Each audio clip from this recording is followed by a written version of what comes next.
Hujan mulai turun di kota Palembang di awal November 2019.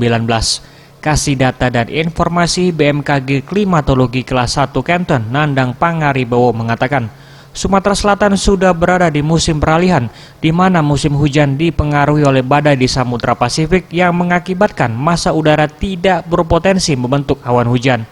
Namun setelahnya, tekanan rendah di Laut Cina Selatan meningkat, membuat awan hujan mulai terlihat. Potensi turun hujan lebat menurut BMKG terdapat instruksi massa udara kering dari belahan bumi selatan yang melintasi wilayah Samudra Hindia Selatan.